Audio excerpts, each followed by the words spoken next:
नमस्कार, news 18 prime में आपके साथ मैं राधिका कौशिक। बुलेटिन की शुरुआत अन्नदाताओं को सौगात के साथ पीएम मोदी की अध्यक्षता में हुई कैबिनेट की बैठक में किसानों के लिए बड़ा फैसला लिया गया है। नए फैसले में मोदी सरकार ने किसानों से अनाज खरीदने की नई कृषि नीति को मंजूरी दे दी है। नई नीति में अनाज खरीद की प्रक्रिया ज्यादा आसान और व्यवस्थित होगी। अगर फसल की कीमत सरकार की तय की गई कीमत से नीचे आती है तो सरकार एमएसपी यानी न्यूनतम समर्थन मूल्य सुनिश्चित करेगी और नुकसान की भरपाई करेगी। नई नीति मध्य प्रदेश की भावांतर योजना जैसी होगी। साथ ही इसके लिए पीएम अन्नदाता आय संरक्षण अभियान को भी मंजूरी मिली है। ये स्कीम राज्यों में तिलहन उत्पादन के 25% हिस्से पर लागू होगी। अब निजी कंपनियां भी सरकार के लिए अनाज खरीद सकती हैं।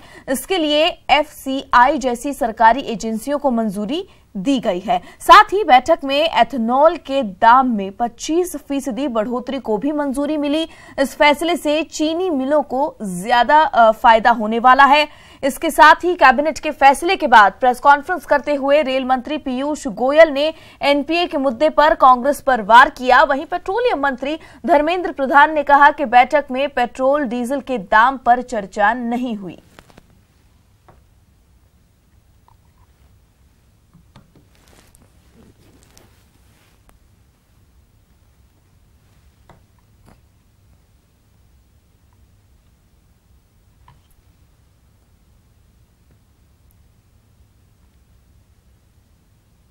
के लिए लाभकारी मूल्य सुनिश्चित करने के लिए प्रधानमंत्री अन्नदाता आय संरक्षण अभियान पीएम आशा नामक अम्ब्रेला स्कीम को मंजूरी दी है। यह भी उल्लेखनीय है कि सरकार ने उत्पादन लागत की 1.5 गुना वृद्धि के स्कीम की मंजूरी दी थी और संतुलित खरीद प्रणाली अपनाकर न्यूनतम समर्थन मूल्य में से किसानों की आय में वृद्धि हो, इसको सुनिश्चित करने की भी बात की थी।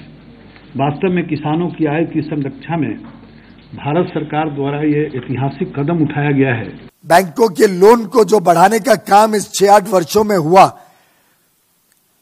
उसके कारण ही ओवर कैपेसिटी क्रिएट हुई। कई प्रमोटर्स ने अपनी ईमानदार व्यवस्था से प्रोजेक्ट नहीं लगाए और गलत काम किए। और इन सब कारणों से 2014 में जब हमारी सरकार आई तो स्ट्रेस्ड अकाउंट और एवरग्रीन अकाउंट, स्ट्रेस्ड अकाउंट वो होते हैं जिसको रिस्ट्रक्चर किया जाता है, बार बार उसको उसके रीपेमेंट की अवधि को बढ़ाया जाता है, उसके ब्याज को टर्म लोन में कन्वर्ट कर दिया जाता है।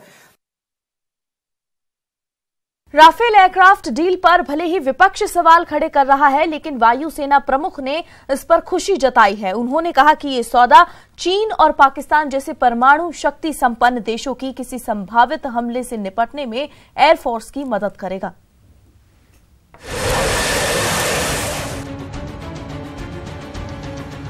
भारत फ्रांस राफेल डील पर मचे सियासी घमासान के बीच एयरफोर्स चीफ ने सीधे तौर पर मोदी सरकार का समर्थन किया है। Air chief marshal BS Dhanoa ने इस डील को एयरफोर्स के लिए नई जान बताया है। We have a unique situation having 2 nuclear armed neighbors on our borders. No other country in the world is in this situation. The closest being South Korea and Israel.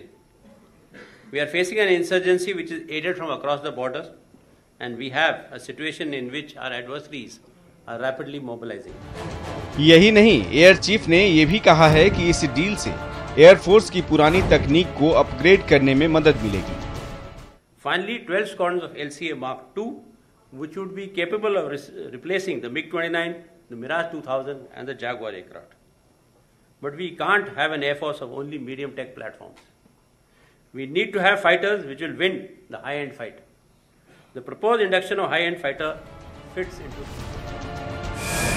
Dhanoa ने पड़ोसी देशों की हवाई क्षमता की भी तुलना की। उन्होंने कहा कि पाकिस्तान और चीन अपने एयरफोर्स की टेक्नोलॉजी को अपग्रेड करने में लगे। Pakistan has upgraded F-16 and made them 4.5 generation as far as avionics electronics goes, and inducting JF-17 in large numbers. China is rapidly replacing its old fighters, its 4th generation fighter, and developing the 5th generation fighter, which is likely to be deployed very soon.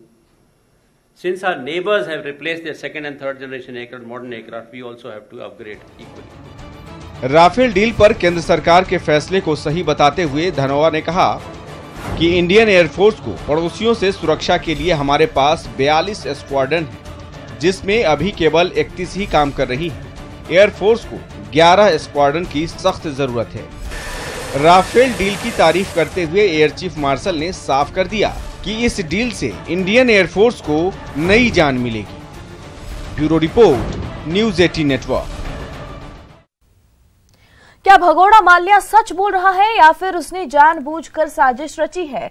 सवाल इसलिए क्योंकि माल्या ने भागने से पहले वित्त मंत्री से मुलाकात करने की बात कही है, जिस पर सियासी संग्राम छिड़ गया है। पहले जेल को लेकर सवाल उठाया था, अब मुलाकात की बात कर बवाल मचा दिया। I met the finance minister before I left, repeated my offer to settle with the banks. एक तो चुनाव का मौसम और ऐसे में माल्या का ये बयान, मतलब पेट्रोल से मिली जलती हुई माचिस की तिल्ली। जी हां, माल्या के इस बयान के बाद से सियासी संग्राम छिड़ गया है और जिसने सबसे पहला ट्वीट कर हमला बोला है वो है दिल्ली के मुख्यमंत्री अरविंद केजरीवाल। भारत छोड़ने से पहले नीरव मोदी ने पीएम मोदी से मुलाकात की।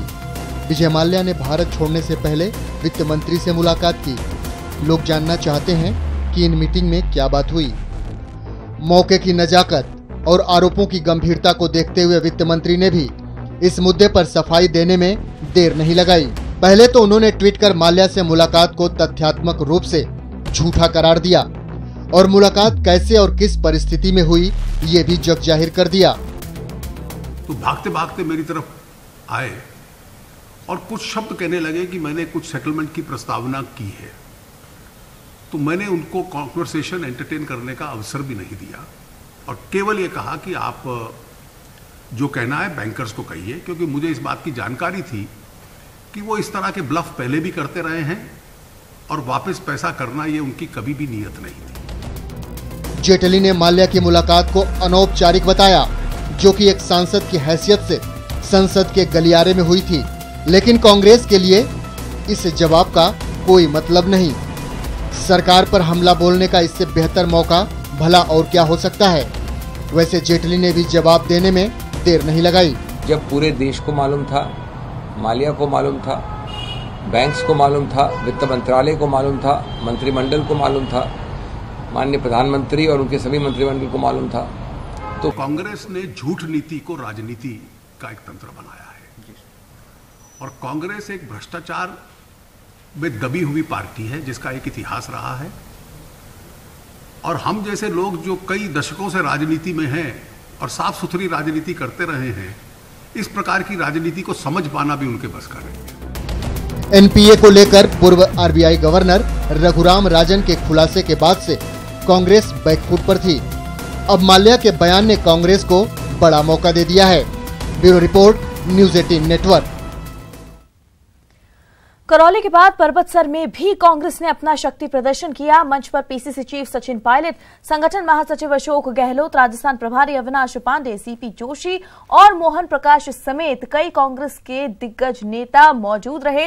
रैली में जबरदस्त भीड़ उमड़ी, जिसे देखकर कांग्रेस नेताओं का जोश दुगना हो गया। नागौर में कमजोर रही कांग्रेस के लिए रैली में उमड़ी भीड़ संदेश दे रही थी। पिछले चुनाव में कांग्रेस नागौर में अच्छा प्रदर्शन नहीं कर पाई थी, लेकिन रैली में उमड़ी भीड़ के बाद कांग्रेस ने बीजेपी पर हमले और तेज कर दिए हैं। पीसीसी चीफ सचिन पायलट ने साफ कर दिया कि राजस्थान की जनता ने मन बना लिया है कि अब की बार सूबे में बनेगी कांग्रेस की सरकार। तो अशोक गहलोत ने वसुंधरा समेत अमित शाह पर निशाना साधा।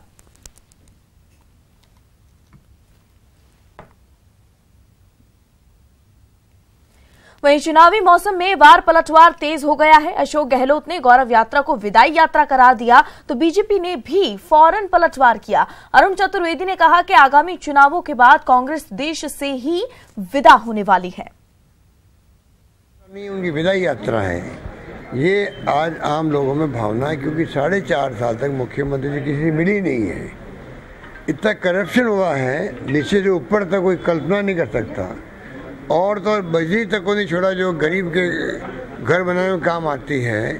सारे कंस्ट्रक्शन रुक गए हैं, चाहे छोटे हो चाहे बड़े हो, चाहे बिल्डर हो चाहे व्यक्तिगत मकान बनाना हो, वो मकान बनाने की स्थिति में आज नहीं है। अब तो देश कांग्रेस की विदाई कर रहा है। जहां कांग्रेस जब 2014 में भारतीय जनता पार्टी की केंद्र में सरकार बनी, कांग्रेस उस समय 19 राज्यों में थी, आज 3 राज्यों में, बड़े राज्यों में सिमट के रह गई है। और इन 3 राज्यों में भी इसलिए देश अब इंतजार कर रहा है कि बाकी सब जगह से भी इनकी विदाई कब हो। चलिए बढ़ते हैं आगे। गणेश चतुर्थी कल बड़े ही हर्षोल्लास के साथ मनाई जाएगी। मोती डूंगरी गणेश मंदिर में भी गणेश चतुर्थी को लेकर विभिन्न धार्मिक कार्यक्रम आयोजित किए जा रहे हैं। आज मोती डूंगरी मंदिर में मेहंदी और सिंजारा महोत्सव मनाया जाएगा। श्रद्धालुओं को मेहंदी का प्रसाद वितरित किया जाएगा। सुबह से ही भगवान गणपति के दर्शन करने के लिए श्रद्धालु मंदिर पहुंच रहे हैं।